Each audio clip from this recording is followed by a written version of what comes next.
Miss Lizzie.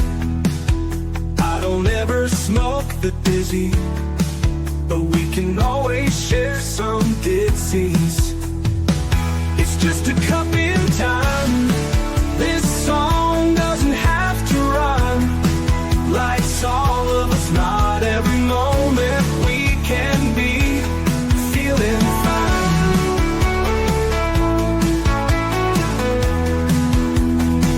I wanna share a moment, just a second if you will, maybe even a cup of thrill. We could share this performance.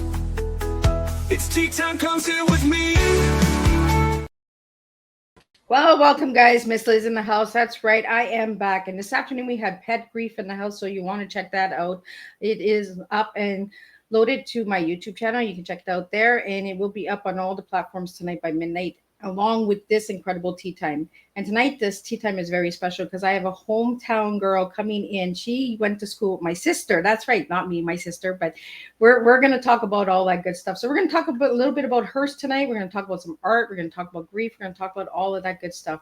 But before we get started, we're going to get you over to YouTube, Spotify, Facebook, LinkedIn, all of those platforms, and give it a quick like, subscribe, and follow, and then share these tea times out, because all of these tea times do make a difference, one tea at a time. So let's get started with disclaimer and then a beautiful intro, and then we're going to get Karrie Emms in the house, and we're going to spill some tea. And her tea tonight is, where is it?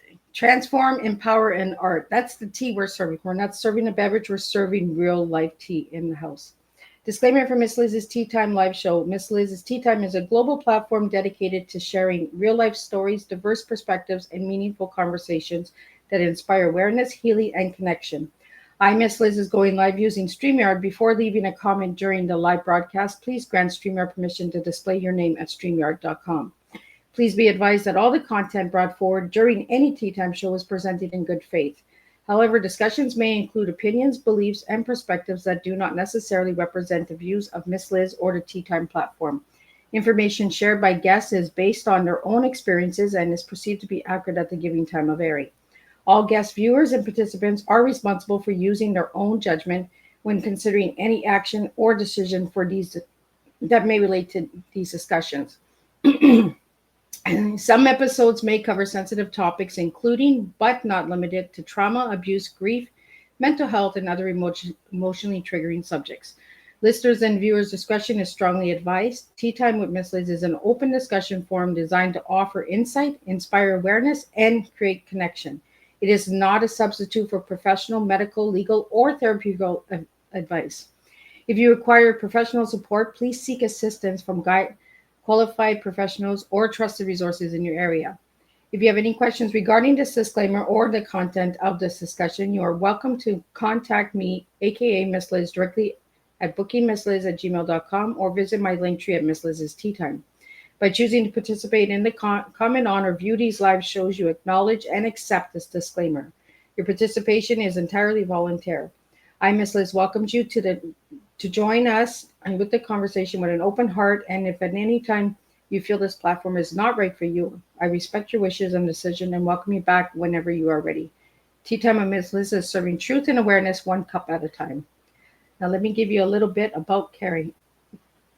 Tonight we welcome a powerhouse of creativity, resilience, and community impact. The incredible Karrie Emms, not only a guest, but a childhood friend who I had the chance to grow up with, being a good friend of my sister Annie. Karrie is an author, artist, and visionary leader who turns pain into possibilities through the brushstrokes of hope. As the founder of Gateway and Nick's Place in North Bay, she has created a haven for youths to discover their voice, their strength, and the magic of art. Every program she builds plants seeds of leadership, connection, and healing. Her story honors a beloved life lost too soon and transforms that grief into legacy that uplifts countless others. So grab your cup and open your heart. Tonight we explore how creativity becomes courage, how vulnerability becomes empowerment, and how one woman's love can ripple into a movement. Let me get Karrie Emms in here and let's spill some tea together. Welcome, Karrie. Hey, Liz, how are you? I am good. And yourself? I'm great. So, Karrie, I'm going to get you started with how I do all my tea times. Who was Karrie as a little girl and who is Karrie now? As a little girl, I was the creative person who felt stifled at times, told that stop dreaming, stop, that's not a realistic goal. That's not but still love to play and build forts and spend time in the woods. I mean, you knew where I lived. It was kind of in the middle of nowhere. What did you do if you didn't have your imagination? But I was the kid that also never quite fit in anywhere. So I was creative. I was also into sports. I was a figure skater. I, did everything. And I like to say I did a lot of things, but I didn't do anything exceptionally well. So while I loved everything, it was trying to figure out where I actually fit. It was kind of like that round peg or square peg in a round hole. But in adulthood, I've kind of learned that, all of those things kind of come into play now, little bits and pieces of it all. So I've become kind of this mismatch of things that I can draw from over time. So yeah, it's been kind of a journey of a million steps. We got a little bit of Alexa going on over here in this room, and I'm trying to make it stop. See what I mean? Life, right? Karrie, as you were sharing, you did figure skating, and I didn't remember that until you said it. I did for a long time, well into adulthood, actually.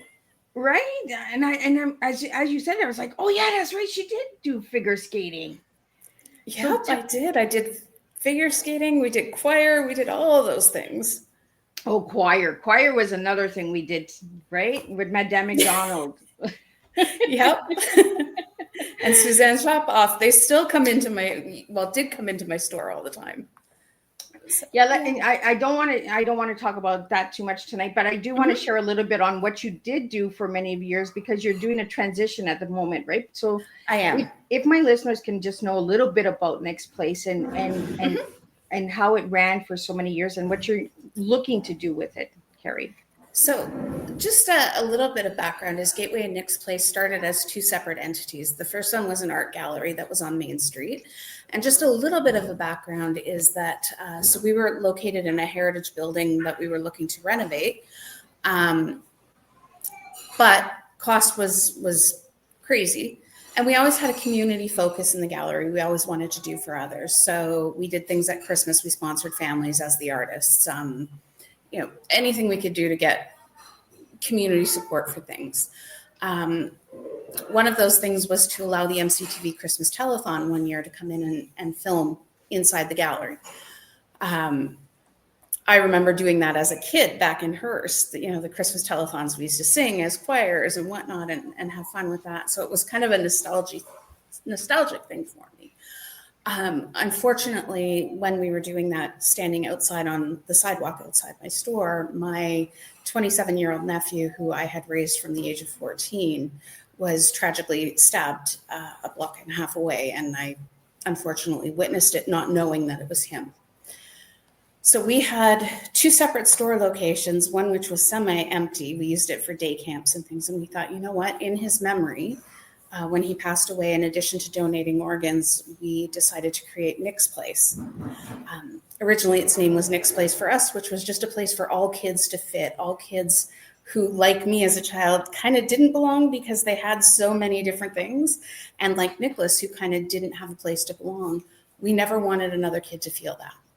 So we created this space for them. We had homework and art clubs. We had, day camps. We did exchange trips. We've done all kinds of different things. We then needed to renovate our buildings badly. That wasn't going to happen within a cost that we could manage. So we decided to move into our local mall about a year and a half, almost 2 years ago. And have the goal of opening a private school eventually. Now, whether, it's kind of, as you said, a transition, so we're not quite sure what the future looks like at this point. We're still doing youth programming. We're still fundraising for that. We just got an OPG grant to do some STEM education programming free for the community. So we're going to be doing that. We just are trying to figure out what that looks like currently. And for now, we're going to use community partners to be fiscally responsible. So we're going to host at the Shrine Club, which is a place that also works with kids in various capacities, or our local library, and do our events there to be able to come back stronger for the youth, but keeping our youth involved and keeping those touch points. So besides Nick's place, Karrie, what got you into being an advocate and a leader for the youths? I think my own kids. I had to start very young advocating for my son, who the school system was a place he didn't quite belong, didn't quite fit. Brilliant young man, but didn't learn the same way as other kids did. And frankly was bored stiff. So I had pulled him out of school at an early age and decided to homeschool him, and my daughter soon followed suit. So from an early age, I realized, dealing with my own kids, and then as a figure skating coach for years, and, working with other kids, and my mother ran a daycare. So there were always extra kids in the house. And you learned very quickly that those kids, no two stories are the same. And not all of the stories are good. So I always kind of wanted to be that person for the kids. I still sometimes do church sleepaway camps and different things where I'll go and volunteer. I've been the cook, I've been the nurse, I've been, the craft director, everything.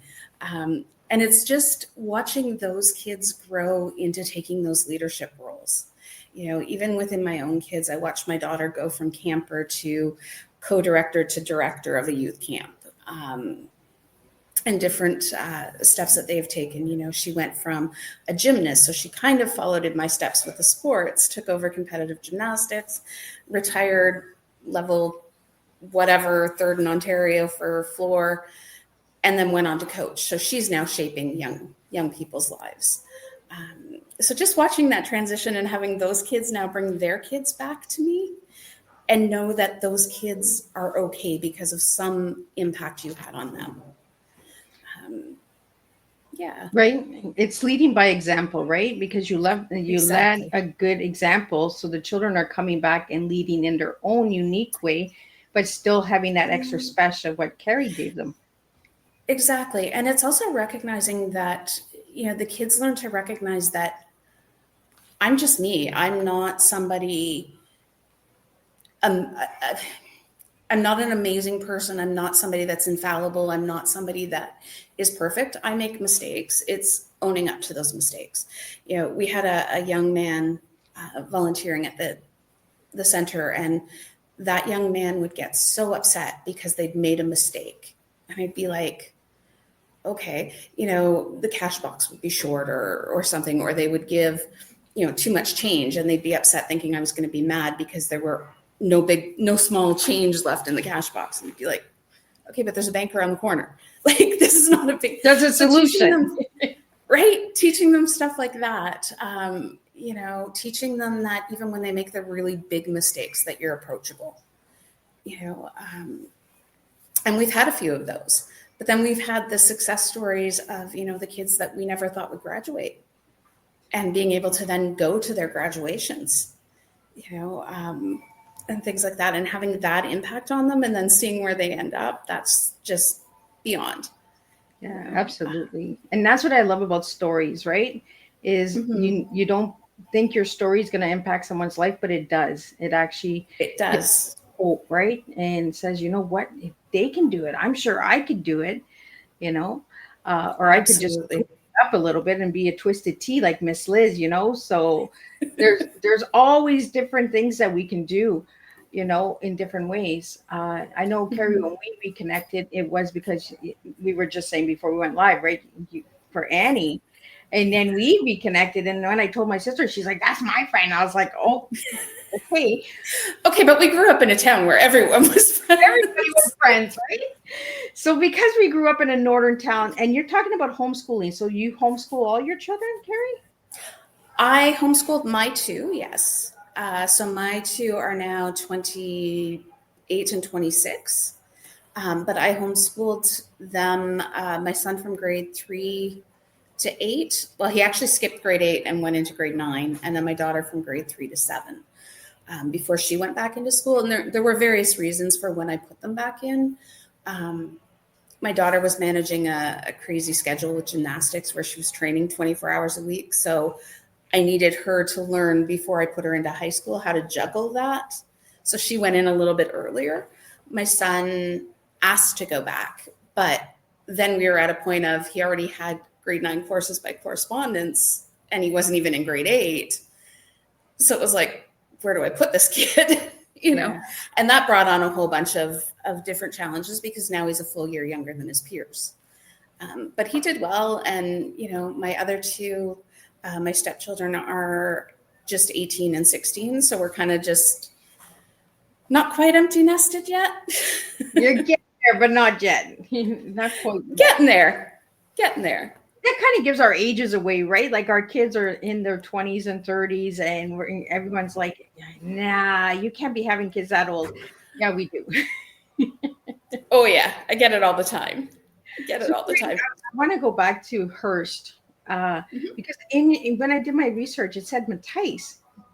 Did you actually live in Matisse, not Hearst? I did. So I was on the pipeline station right between Kapuskasing and Hearst, just past the dinosaurs. No way. Yeah. So the dinosaurs. I think that dinosaur is still there to this day too. It is. One of them is still there. All the houses that were on the station are gone. I drove through, like I said, when we were talking about a year ago was my last trip, a year and a half. And one of the dinosaurs is still there. The old houses that we lived in have all been moved off the station. But the funny thing is I was talking to a friend. This is back probably 20 years ago now. And she had just moved up there to move in with her fiance. And she's like, so what house was yours? And I'm like, what? You live in Hearst. What are you talking about? She goes, I just wondered if I'm sitting in your old bedroom talking to you. And I'm like, well, that's impossible. And she's like, no, he bought your old house and moved it into town. Oh, so she was literally sitting in my old bedroom, just in a different town. But yeah, so they've moved everything off and that station isn't manned anymore. So there's nobody living there. I guess they have a few people that are day employees or whatever, but yeah, so I grew up in the middle of nowhere in Matisse and we drove for everything. Yeah. So yeah. Well, anybody that doesn't know where Hearst is and Matisse, look in the map. We're just that little dot on the map. Like it's out there. That's 6 hours north in North Bay. Right? So what brought you to North Bay, Karrie?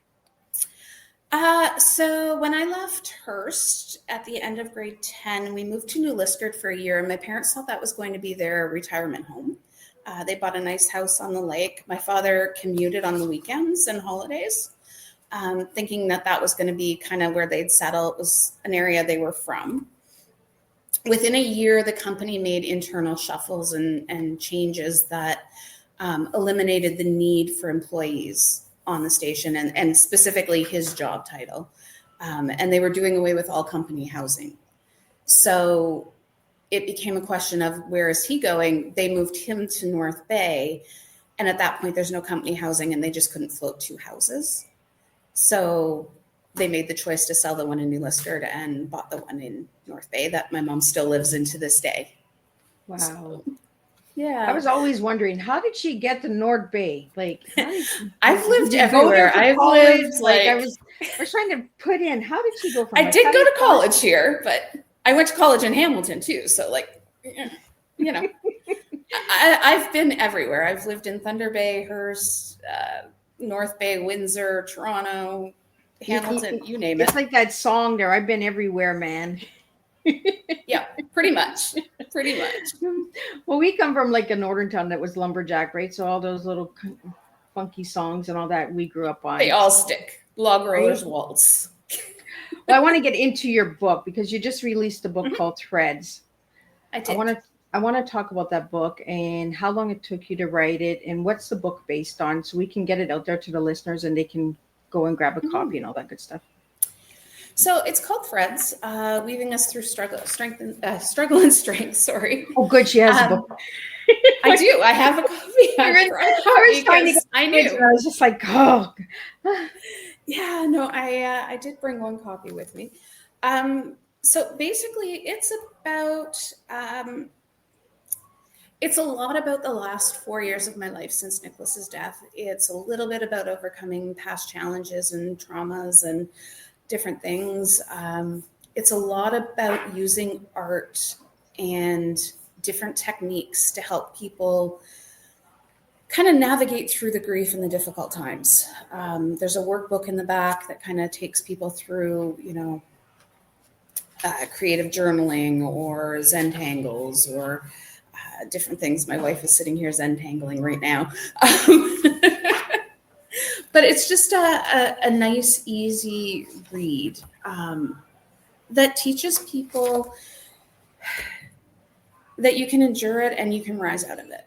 You don't have to be stuck there forever. It's not going to be an overnight process.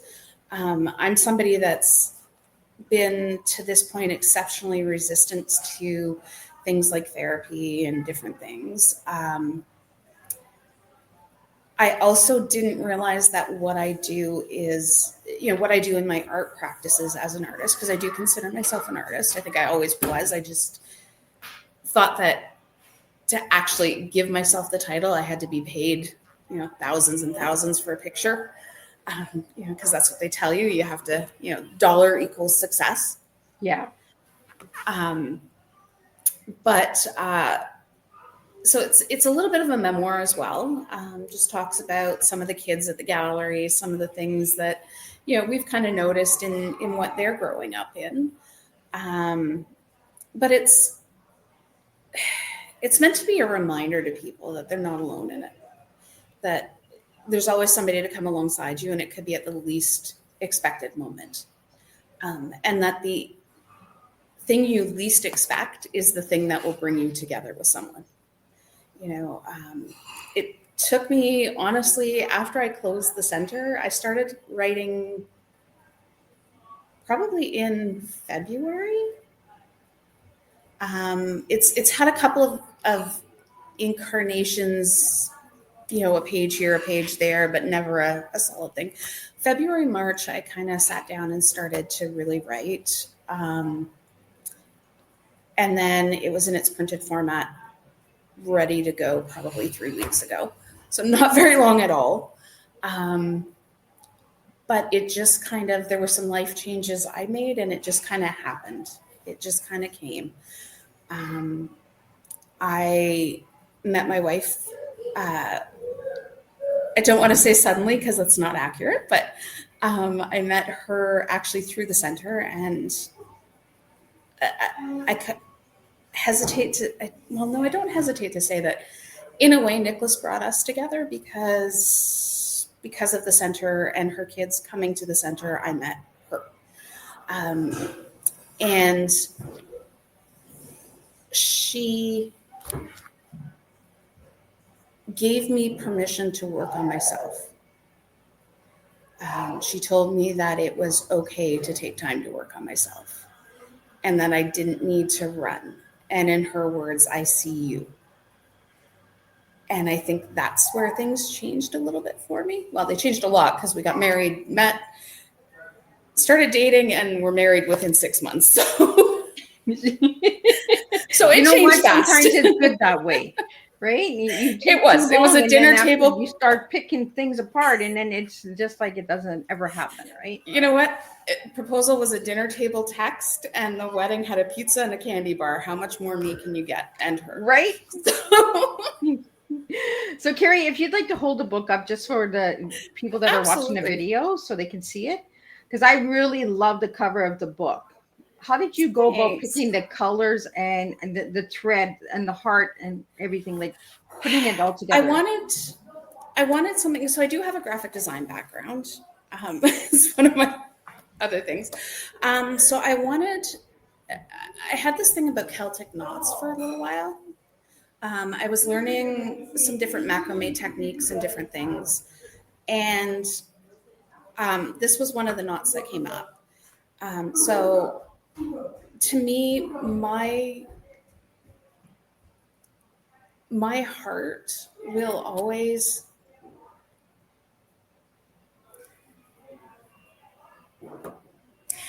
part of me never left that hospital room.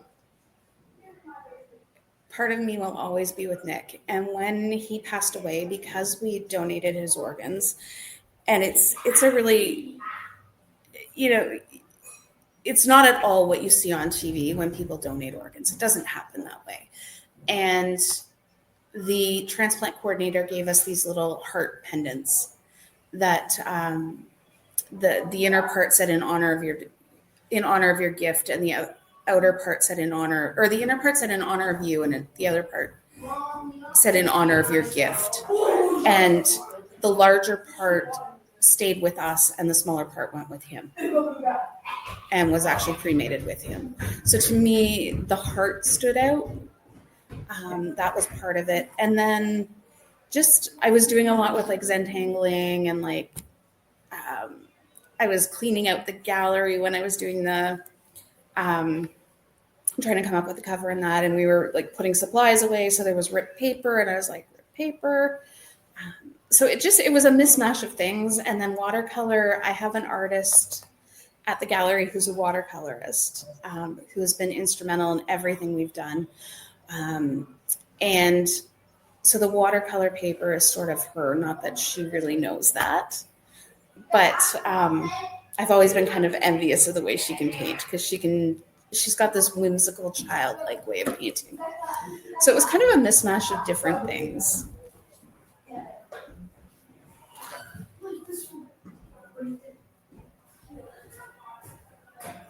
But yeah, don't know if we froze. He's saying a sneak peek at or I'm not sure. So yeah,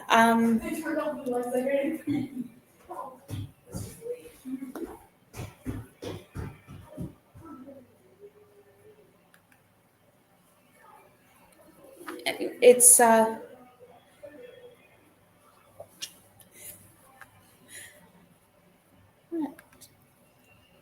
so yeah, it's it kind of ties into the threads, kind of ties into the theme as well. It's just kind of throughout the entire book it talks about threads. It talks about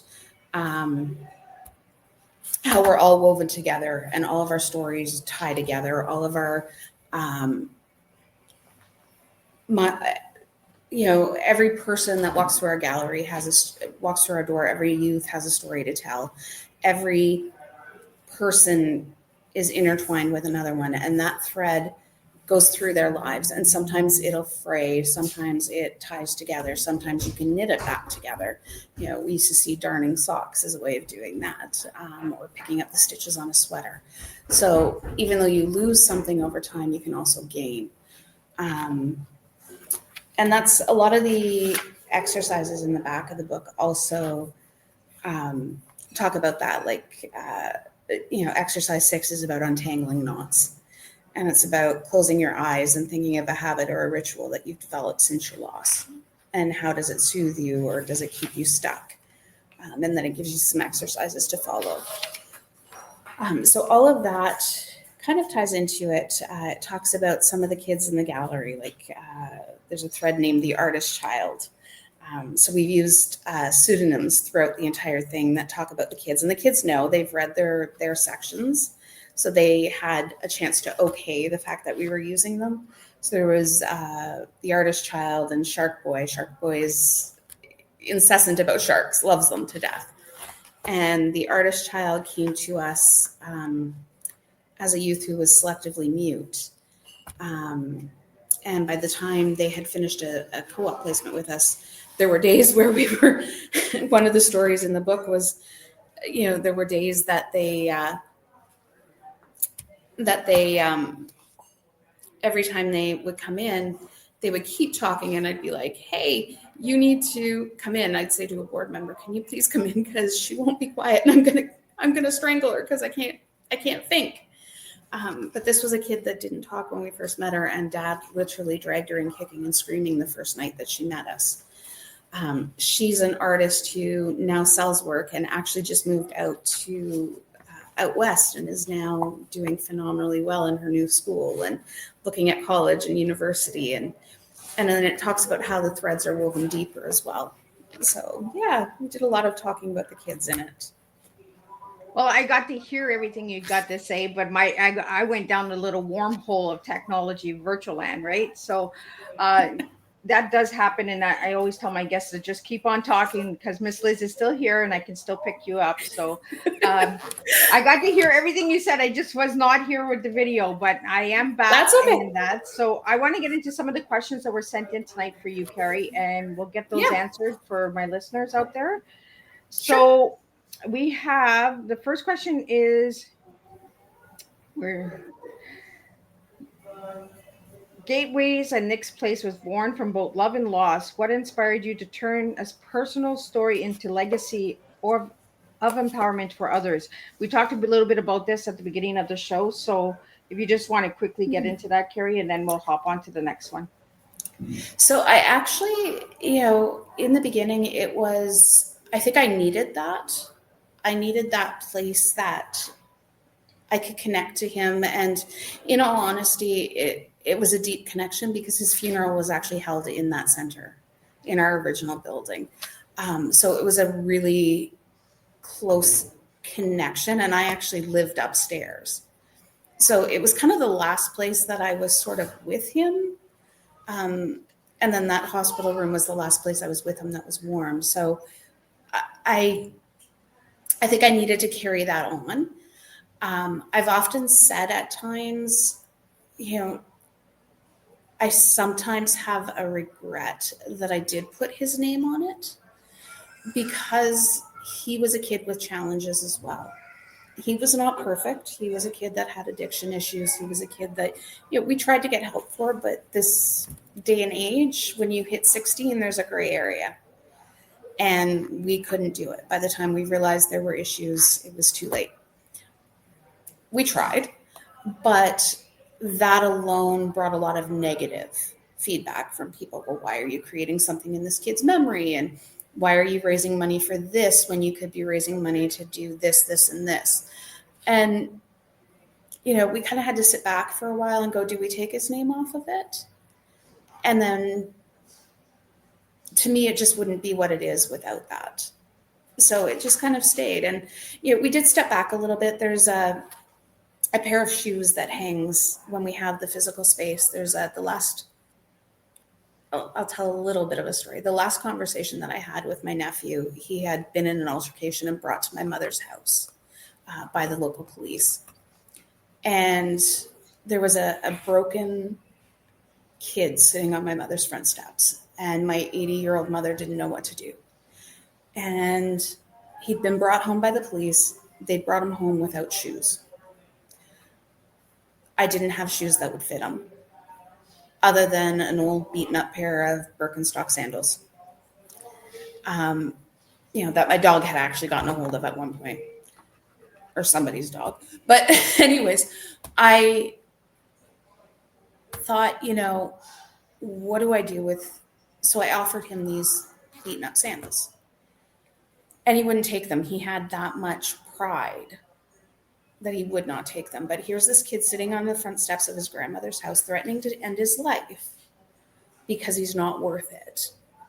And the police actually did take him back to the hospital to get a phone call from somebody 2 hours later saying, didn't they hold Nick? And I was like, well, yeah. And they were like, well, no, we just saw him walking down the street. So he wasn't held. So those shoes have always sat in the front of the gallery in a little glass or plastic case we found. And the first painting I did when I came home from the ICU unit that night was of those shoes. And the words that came out was, I always loved you and I never dreamed time would, or I offered you the shoes off my feet and I never dreamed that time would run out. And those kind of stayed as his story. And it wasn't until about a year ago that I actually wrote the story and put it on a plaque. in a picture frame on that underneath it. So we would get people in to look at the shoes, and we would have to like explain to them what they were and why they were there and what we do. So having those, we had the picture and the shoes and then the story and his picture, and people, we would get the paramedics that worked on him come in. We had, people that worked with him in the shelter programs. We had his old high school friends, the good ones, come in and just melt because they didn't realize why it was Gateway in Nick's place. If they didn't have kids, they didn't know. So that was kind of why it was to help me, but it also helped a lot of the people that were involved that day. Because let's face it, there aren't a lot of murders here, and his was pretty traumatic. But yeah, Karrie, so that's kind of why. Karrie, I'm kind of glad that you kept his name there, because it shows children make mistakes too, right? And they have their struggles and their addictions. If we start erasing everything, what example are we actually setting for the other children that are hurting, right? If we we'll just take the name away and it'll go away. Yeah. But keeping the name, I think, is empowering. I think it impacts. I think it is. It does. And, I kind of, so much of him before he was sent to us, because he was literally put on a bus and we received a phone call saying expect him at 4:00. And then there was no contact from his maternal side of his family until I called to say he was in the hospital dying. And to do that, I had to track down his maternal side. So when that happened, up until the age of 14, because he didn't talk much, we would get him the odd holiday or whatever, but Mom moved them provinces away. But that time from like 6 to 14 when they moved is a gray area. That was erased. We have no idea what happened in that time. Yeah. I mean, some of it has come out through the courts, but, and I'm sure it'll continue to come out through the courts as we go forward. But, so in a way, I don't want to erase that. Yeah. Well, I feel that it's important to keep the story there, right? Because if we start erasing things from the story, what is the story actually? Yeah. We started erasing the story of who we are or what journey we had. And you and I have talked many of times just one-on-one, when we're struggling with our mental health, and we come from a society that does say, if you don't have a dollar sign, you're a nobody. We grew up with that in our community. If you didn't make the big names and the big dollars, you were nobody. You were that poor poverty kid. Do not bug that kid. So, and exactly. Today, look at us. Both of us have shown our community that we grew up with that the dollar sign didn't make us. Exactly. Our stories made us. Exactly. And exactly. Even to this day, we still stay in contact with our childhood teachers, and they're blown away by what we're doing. And they're like, where's the little quiet Elizabeth? Where's the quiet Karrie? Like, who are these people? I have one of those childhood teachers to blame for actually opening a gallery in the first place. Oh, which one would that be? Susan Shopoff, Mrs. Duquette. She asked me to teach her to paint mandalas, and that was the first workshop I ever held where I charged people to teach something. There you go. See, our teachers are impacting our lives even years later. Yeah. And that's what I tell my kids. Like, if you have a special teacher, or a special coach, or somebody from church that is impact your life, stay connected with them and, and show them that you have overcome stuff. Exactly. I want to get into the art because your art is amazing. What are you? You don't need a big dollar sign for the art. Your art is amazing, and you have done amazing stuff with it. What is it about the art that gets you to release your trauma and your pain, Karrie? I think, a lot of people see it as just paint on a canvas. They don't see the life that goes into it. So, really dark times, I have this one canvas that's a 5-foot by 3-foot canvas. I've been working on it for 7 years. And it'll never be done, but that canvas literally is me. So it's a water scene with rocks and there's lupins and at one point there was a lighthouse, but I've banished that and done something else. But there's probably about 20 layers of paint on this canvas. But the water is an acrylic pour that was actually spread with my breath. The lupins are actually my fingerprints. The background is purples because even though my hair is not right now, it is usually bright purple. So that was a piece of me, was the purple in the backgrounds. The rocks are my fists. So paint with modeling clay on the side of my fists, just pounded into the canvases. And every so often when things get really, really rough, I haven't done it in a while, maybe it's about time I do, I dig that out and I just go nuts on it. And it's freeing, sort of. It's that letting go and it's almost teaching me I don't have to be perfect, because no picture I ever do will ever be that. I mentioned Zentangle because that's something we've been doing a lot of lately. And no two lines are ever completely symmetrical. I see these gorgeous Zentangle pictures that people are doing online, and then I realize, okay, was that actually done by hand? It's so easy to nod. So then you're kind of like looking at yours going, hey, yeah, it's not. And then I look at what it brings out of people.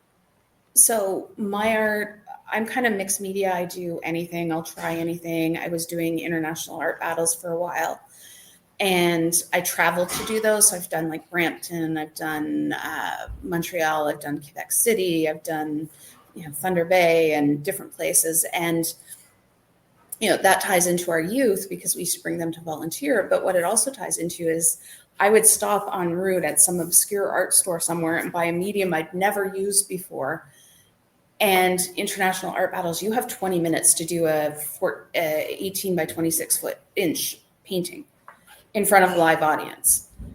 And then you're voted on. And then you move on, and then you could paint up to 3 times in a night. But I would challenge myself to use something I'd never used before to do a painting in 20 minutes. So, there was one night I did Quebec City. I had bought some modeling paste that I'd never used. And some friends of mine had tragically lost their daughter-in-law about a year after Nicholas. So I've walked probably 5 families through this now. And tragically, Cassie was a wood burner that was gunned down in her home in Caledon at 26. Mm-hmm. And this art battle, for whatever reason, it struck me. And I ended up doing modeling paste, but I used my fingers. I actually finger painted at an art battle with modeling paste for the wings and then the skirt. So just that challenge of like, hey, how can I make this work? At Christmas, I paint leaves. So we go out and we collect maple leaves and I dry them and I paint them, epoxy them for people to put on trees. They stay as ornaments. We use them as a fundraiser for the center. And then just teaching the kids that, you know what? Okay, if you screw up, you cover it up. You don't like it? Okay, cover it up. Just like life, you can change the mistakes you made by what you do next. I like that you use art as a form of imperfection, because no art is perfect, right? It's how you feel, it's how you're releasing. And I love that you're using your body parts to make these different shapes and, feathers and wings and all that, because you're also releasing as well, because you're using your fingers, right? You're using your fists, you're punching into the canvas. So you're releasing as well. Exactly. For my listeners out there, I have quite a few artists out there that have been on Teatime, and I've never heard them say that they've used their body parts as paintbrushes. Mm-hmm. So a lot of people do. It's funny. So when you did those challenges that you could do 3 paintings in a night, Karrie, what did that actually show you about yourself? You know what? It was a challenge that you could do it. So when I was going out and actually competing in them, it was great because it was literally going somewhere new, going up against 12 people you'd never met, all different styles. You had to brave the nerves, and sometimes they got the better of you. But you literally, they say time, you back away. You don't touch it. It's that accurate. The first one I ever did was in North Bay. And I actually, right before it, I finger painted at that one actually, because right before it, the timer went to start, I dropped all of my brushes off the pedestal. So one of my little youth was there with her parent, and she was like, "She's finger painting. Is that allowed?" I could hear her behind me. But, and just the challenge of doing something different and getting out there and pushing yourself against other artists and seeing what they come up with in the same amount of time with the different mediums. Like, who would have thought of doing watercolor on an acrylic paint canvas? The two aren't, usually compatible, but there are ways of doing it. And I've seen some really amazing things. Abstract art is something I envy, but I can't do. I have to have some kind of a roadmap in my head. And so I watch them come out with stuff in 20 minutes and go, huh? How did you do that? Exactly. And then, when we were hosting them as an organization, because we used them as a fundraiser. So we had the rights for North Bay, Sudbury, and Thunder Bay for a year and a half, because it is a nationally or worldwide trademarked event. I would travel, and oftentimes we would have 11 and not 12 painters register.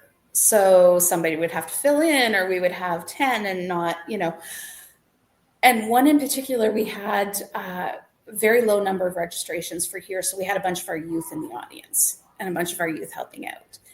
And it was so hilarious to see, because I had Jillian, who's the artist I was talking about earlier, painting as well as me in this bar. And we had we rent out the venue. We don't have children in bars. But we're in this venue, and we put ourselves in opposite rounds, because it's round one and then round two, and then the winners go against each other in the finals. So we thought, okay, put me in round one, her in round two. Neither of us have ever both made the finals. So we'll be good. Somebody will host, while I'm painting, she can host one. I'll host two while she paints. And then whoever doesn't make the finals, I'll host three. Well, we both made the finals. So we're sitting there going, okay, who's getting up on stage and hosting this event on mic? And literally 3 of our kids, 13, 15, and 16, got up, took the mic, and hosted in front of 100 people for 25 minutes without even batting an eyelash. And these were kids that you would not have heard speak in public, a couple of months before that. And that's kind of where I seen people come out of their shells. It's not so much about what ends up on the canvas. It's what you see come out of the shell. Mm-hmm. I like it. I got some fast round questions here for you. I'm going to just name 3 words at a time, and I want you to tell me what you think. Art, childhood, and writing. Art, childhood, and writing. Oh my gosh. Nature. Okay, next one. Colors, textures, or rhymes? Color. Why? Because it can also be texture and rhyme. Oh, it can unite each other. I like that unit. Event planning, journalism, or fundraising? Which one is easier for you?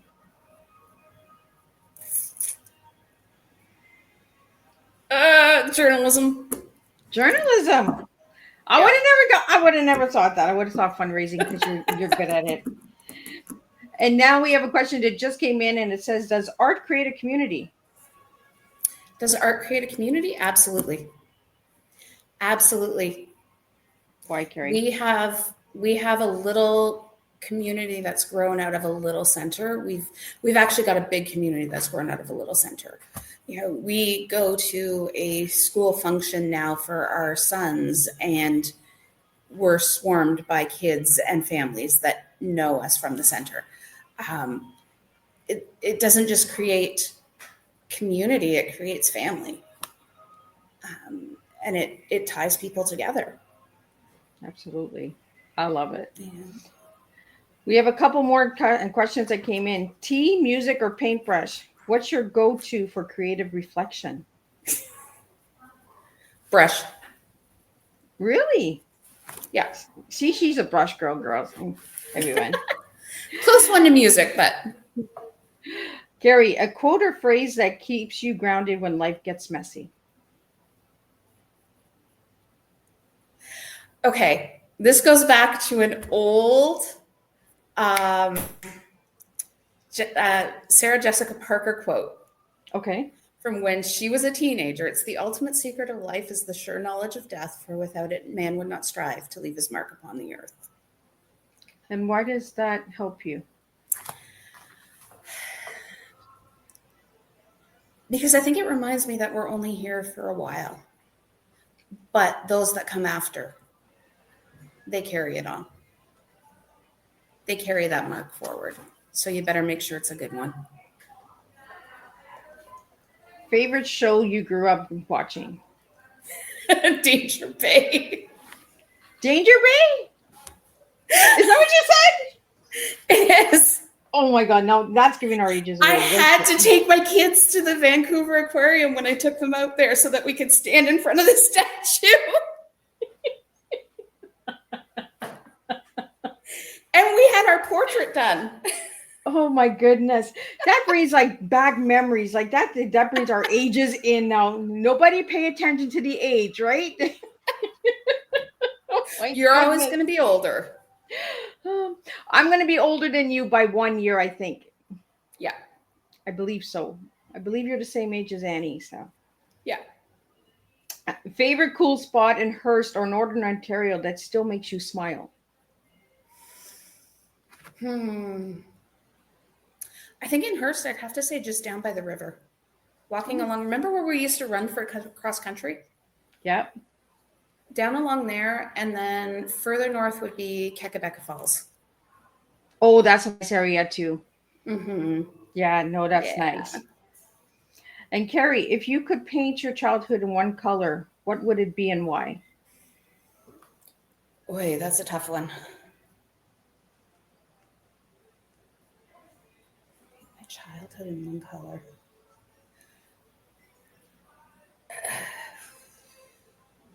Probably grays. Not gonna lie.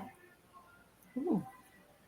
I wouldn't. It was very up and down, just because that whole not excelling at any one thing and kind of not knowing where you fit often gives you a almost an indifferent, and gray to me is indifferent. Making me look at colors differently, Karrie. Sorry. Now we're going to go into your favorite color, which is purple. And the word that you gave me for yourself to describe yourself was resilience. So if you could put purple and resilience together to describe your life, how would you do that? Boy, purple and resilient together to describe my life. That's a tough one. You didn't tell me you were going to make me think. Well, I have to make you do a little bit of hard work. You know what? I'm not even sure. My wife's looking at me here. She's like, oh, she got you there. She knows you got me because I'm probably turning 50 Shades of Red. Purple and resilient. You know what? I don't know. I think you might have stumped me. Oh, well, I guess that answer, you'll have to give it to me in a private DM. Yeah. Purple and resilient. If I give you a blank canvas, Karrie, and you write the word resilient in purple, what would you put around that? I would probably put a mandala. Oh. In various shades. You didn't expect that, did you? No, I wasn't expecting an answer at all. It was like, I'm not giving her an answer tonight. No, I would probably put a mandala around it. Why? Because mandalas represent multiple layers, I like that. and life is a layer. Life is made of layers. I like that because, we grew up in a multiple layer community, right? We did. Where you either fit in at some point in your life or you fit out or you fit in all the time. Like there was different boxes in our community, right? That, There were. if you got your parents got an upgrade in a home, well, then you went into this box. And if your parents lost their home, well, you went into this box. It was all about boxes back home. And where you lived and what area and, you go to that and you do. Yeah. Or what restaurant you ate at had something to do with our lifestyle. Kings. Right? Whether you went to Kings or the Moonlight. You know what? I love Moonlight for the jukebox. That was the only thing I liked about. Oh my gosh, the jukebox and the shoestrings and gravy. They made the awesome shoestrings and gravy, but the jukebox for Moonlight. Kings, it was the Chinese food with toast. People to this day are like, "Why do you eat toast with your rice?" You know what? Tyler got in trouble for that. My brother, he asked for Chinese toast at a restaurant in Hamilton, and they looked at him like he was crazy. He was like 6. And they were like, "We don't have Chinese toast." See, these are the little moments and memories of back home that, it made it home. Those were the moments that made it home, right? It did. So, Karrie, what plans do you have for the future for yourself? For myself, I'm taking a little bit of time to recenter, refocus, reground. Just got married less than 6 months ago. So that's, taking a little bit of adjusting to figure out, we're kind of doing all the, we didn't really have the whole dating life and the whole, get to know each other life. So we're getting used to that. And we kind of want to find a little piece of property somewhere and build a semi-tiny house, live a little bit more off the grid. I have aspirations of hopefully opening a private school for kids grade 4 to 8 and then eventually into high school, but that's probably a year to maybe a year and a half, 2 years out. There's a really small window for that each year to apply. So it'll depend where we're at come June. And it may not be. I'm kind of taking some time just to figure out what I want to do for a change. And I don't necessarily have the answers. I want to spend some more time speaking and some more time writing, get back into that more. Like I gave up a lot of my journalism stuff. So I want to learn how to kind of meld that with the art a little bit more, maybe do a more in-depth workbook to go with the book and different things, but just taking some time to just grow as a person, do some work on me, which I've been told is okay now. And that's why I asked you the question, what you're doing for yourself, right? Because Karrie, we grew up in a community and in an environment that was told, put ourselves last. We did. All the time. Take care of everybody else. Take care of the family. Take care of the community. Take care of the school. Take care, right? That's all we grew up knowing. That's why I asked you that question. And I'm so glad that you have an amazing wife that is telling you, you know what, Karrie, take time for you. Because Karrie does need to take time for Karrie. And congratulations on the wedding. And I'm big on jumping in, getting married, and then doing the dating thing. Because then if you don't like each other when you're doing the dating, you're too bad. We're already married. You're stuck. You're stuck. That was just a bad date. Go home, go to bed, go to sleep, right? Exactly. So what final message would you have for all of the listeners out there, and especially for the youths, Karrie? Just know that, the choices you make today, as much as they may be right or wrong in somebody else's eyes, look at them for you. Look at them through your own lens and decide, make your choices today based on where you want to be tomorrow. And if you ask yourself that question, where do I want to be tomorrow? That's going to be your guiding light. Don't listen to the naysayers. Don't listen to the people that tell you you can't.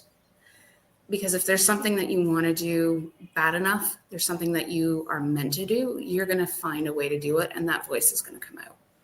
And that's just, as adults, we tend to take that voice away from kids a lot. and it's time to start giving it back a little bit. It's not all about college and university, and those are great things, and I'm all for higher education, but there's so much more to life. Take some time to experience it while you can. Figure it out as you go, because we don't all figure it out with our first college program or our first job. It's a process. I'm 49 years old and still figuring it out. So yeah, as long as you're a good person with a good moral compass. Yeah, you are 2 years. I got 2 years on you. Oh no. Yeah. You're not in the 50s club yet. You're getting there, girl. Not yet. July. Well, thank you so much, Karrie, and thank you for having this heartfelt conversation with me. I'm just going to do a closing summary, and then we're going to wrap it up, and we're going to be back for the final 2 tea times. We're having a tea time tomorrow because Miss Liz has a family event, and family comes always first before anything else in my life. So we're having a tea time tomorrow at 7 p.m. and then the last tea time is going to be on Thursday at 3 p.m. for October, and November's lineup has already been released as of yesterday. So check that out. Check out all those guests and all that good stuff. But tonight, I just want to say what a powerful pour tonight, Karrie. Thank you for serving us truth wrapped in creativity and courage. You reminded us that art is more than expression. It is a lifeline, a mirror, a path back to ourselves. Through your journey and the extraordinary work at Gatesway and Nick's Place, you showed us that grief can become growth, loss can become legacy. Youth deserves more than survival. They deserve a chance to rise. To everyone watching, let the lessons of tonight inspire you to create, connect, and keep going. Healing is not a straight line. It is a canvas we paint every day with hope, curiosity, and the willingness to be seen. Until we gather again, keep turning your story into strength one cup at a time. And I'll see everybody tomorrow night at 7 p.m.